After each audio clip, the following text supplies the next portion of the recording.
Hi, welcome to our presentation on nucleic acid delivery for disease therapy. Our presentation will begin with an introduction as to what this technique is, its history and development, then detailing how it works at the molecular level. We will then look at current applications and possibilities for future use in disease therapy.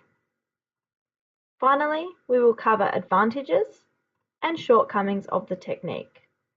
This should give you a solid understanding of how nucleic acid delivery is used for disease therapy. Firstly, we need to understand what we are referring to when we refer to nucleic acids.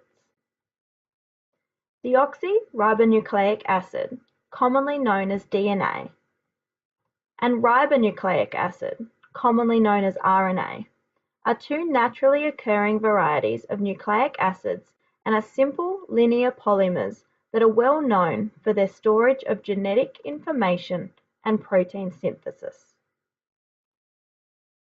What is nucleic acid delivery for disease therapy? Therapeutic nucleic acids, also known as TNAs, are nucleic acids themselves or closely related compounds used to treat disease. This has become relevant to disease therapy due to their potential for specific control of gene expression. This might be done with the replacement of missing, mutated, or deficient genes, to increase cell function by gene addition or overexpression, or for gene suppression by RNA interference to silence abnormal genes. Many nucleic acid-based drugs are broadly sought out and currently being tested for this use in gene expression and treating disease. Nucleic acids can either be categorized as DNA therapeutics or RNA therapeutics.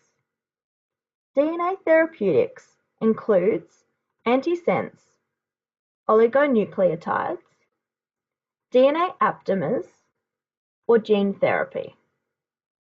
RNA therapeutics include microRNAs, short interfering RNAs, ribozymes, RNA decoys, or circular RNAs.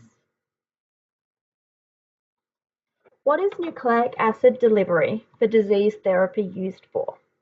One of the most important applications of therapeutic nucleic acids is gene therapy. The reason this is so highly regarded is because if the genetic mutations in diseased cells can be corrected or replaced by delivering nucleic acids to the target cells, the disease can be cured at the genetic level. Now let's take a look at the history and development of the technique. In 1977, Patterson and colleagues first demonstrated the function of nucleic acids in modulating gene expression. Then, in 1978, Zamanek and Stevenson had success demonstrating the capacity of antisense oligonucleotides to inhibit viral replication. This confirmed that nucleic acids could be used in disease therapy. Significant progress was made in the following 3 decades, particularly following the successful completion of the Human Genome Project, releasing the complete human genome sequence in 2003. This was so important because it unlocked several molecular pathways that are important in disease. There have been other significant discoveries which have been important in the development of nucleic acid delivery for disease therapy.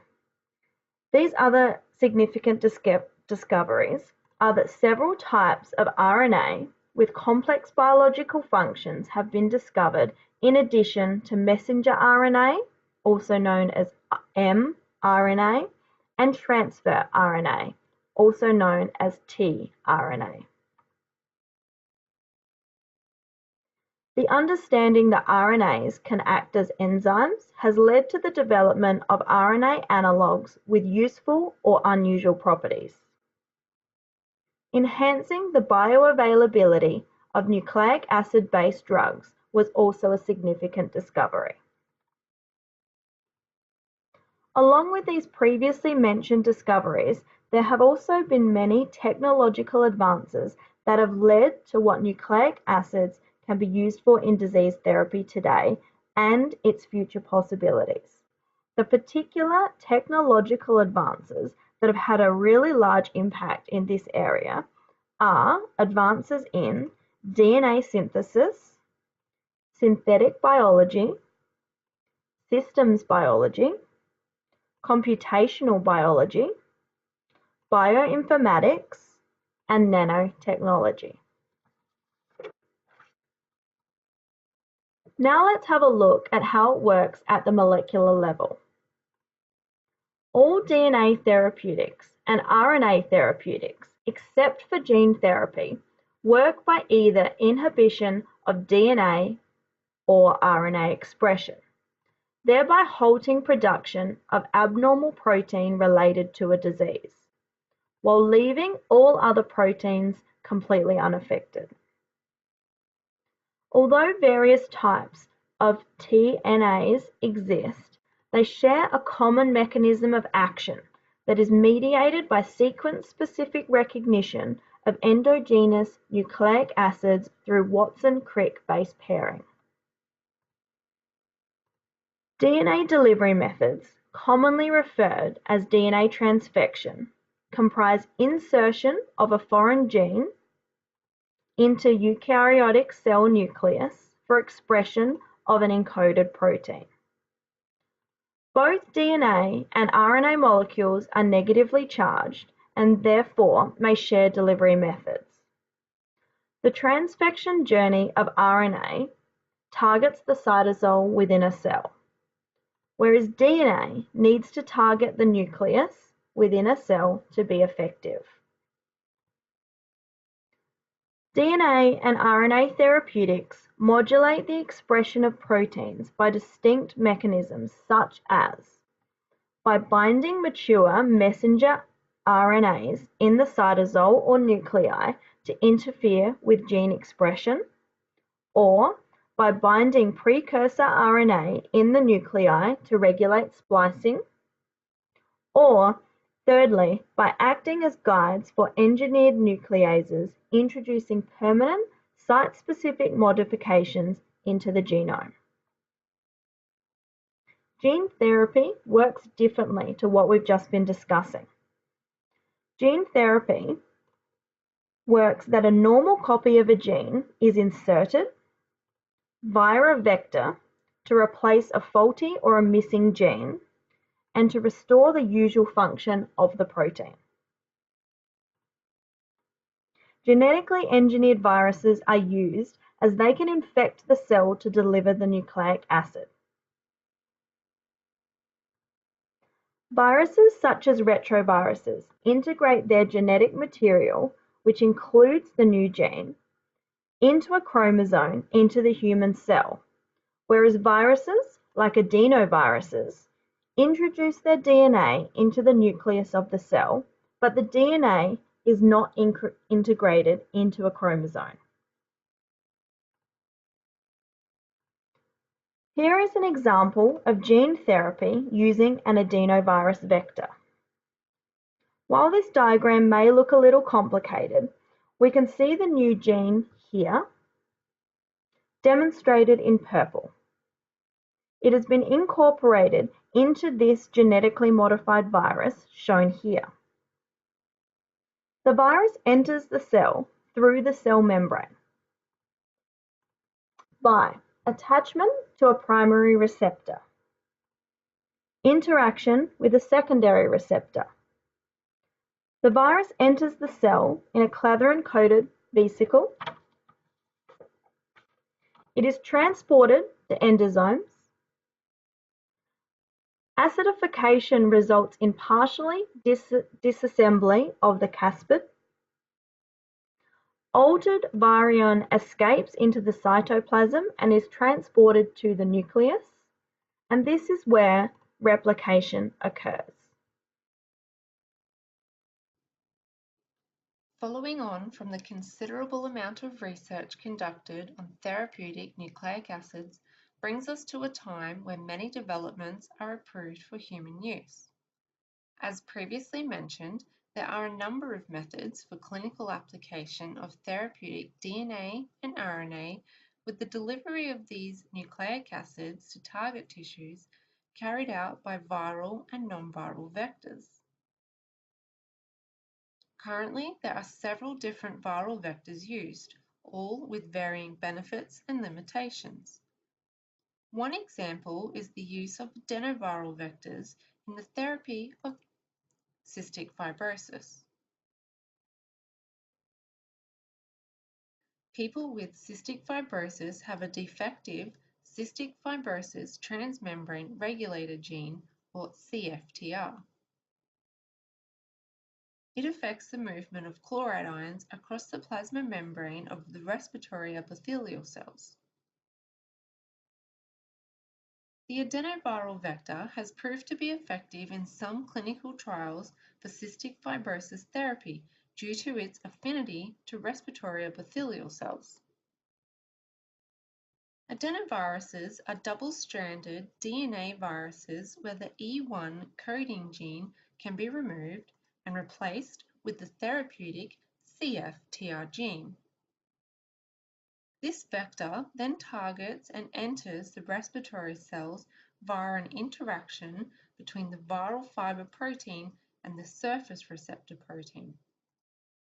The modulated gene is then able to correct the defect in chloride ions. However, there is further work required. Non-viral, physical, and vector-assisted delivery systems are used as an alternative to viral vectors as they are less of a biosafety concern.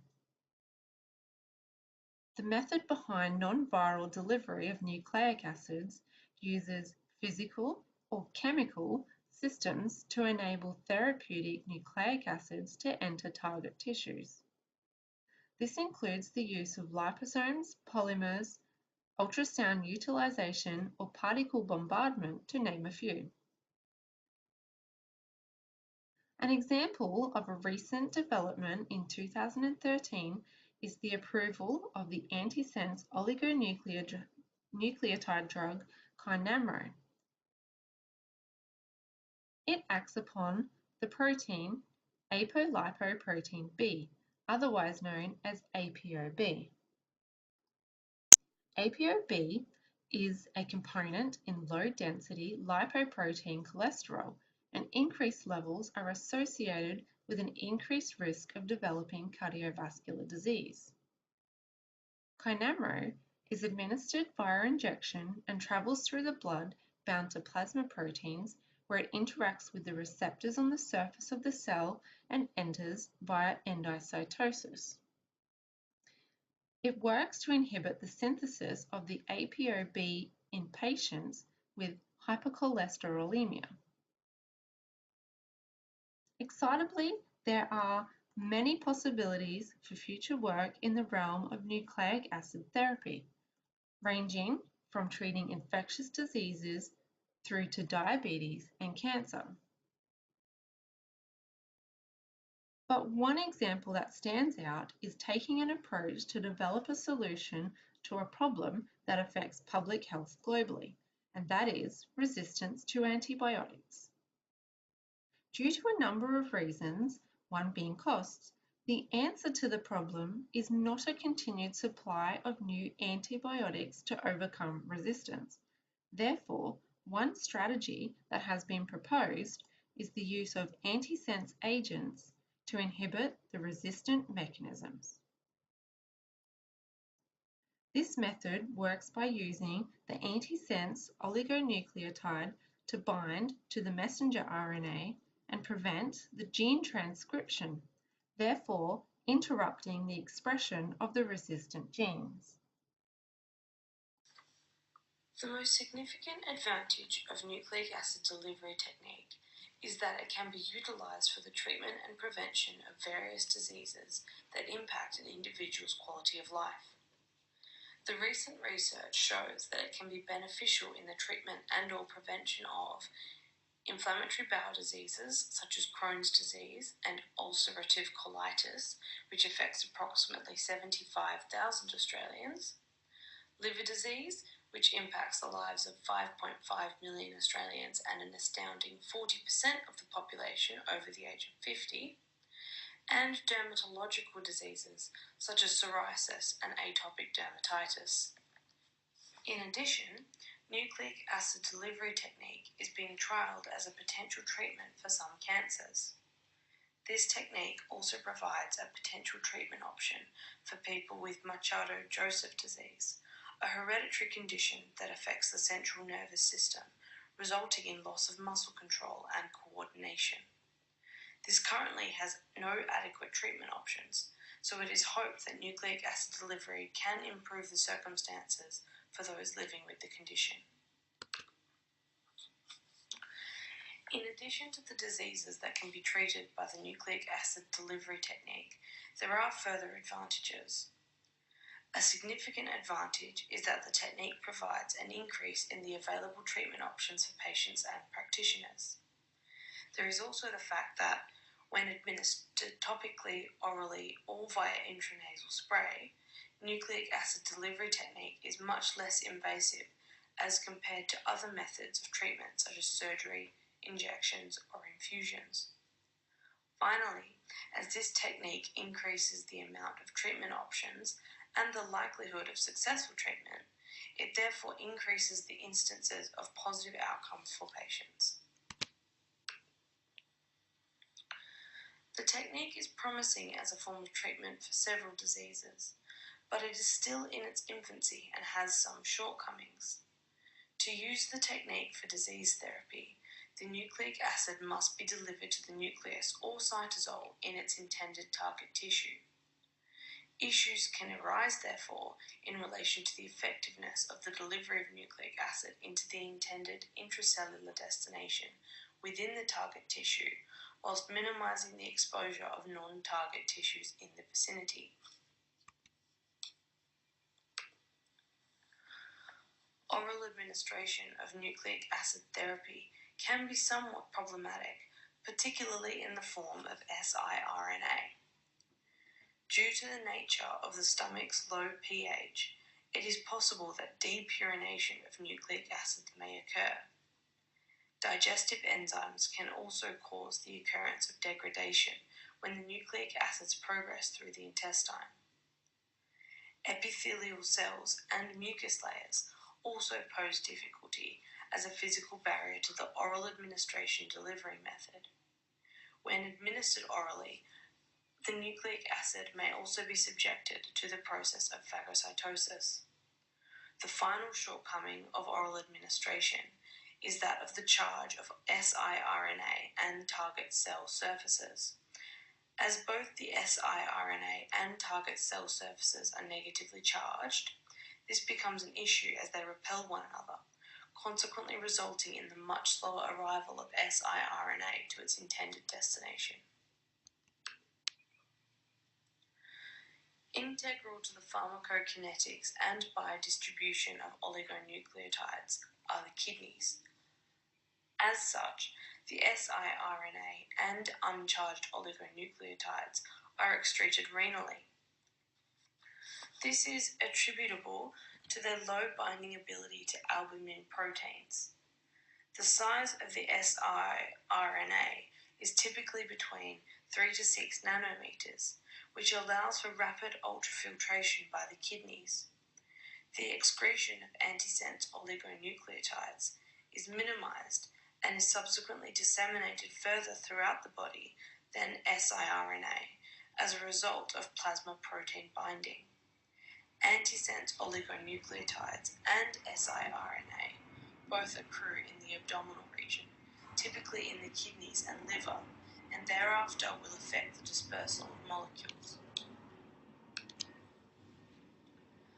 The side effects of nucleic acid therapy as a form of treatment for disease includes the interaction with pattern recognition receptors that can initiate an inflammatory response from the innate immune system in the delivery of siRNA and antisense oligonucleotides. Antisense oligonucleotides can also cause side effects due to unwanted and infelicitous interactions with intracellular proteins and components of blood.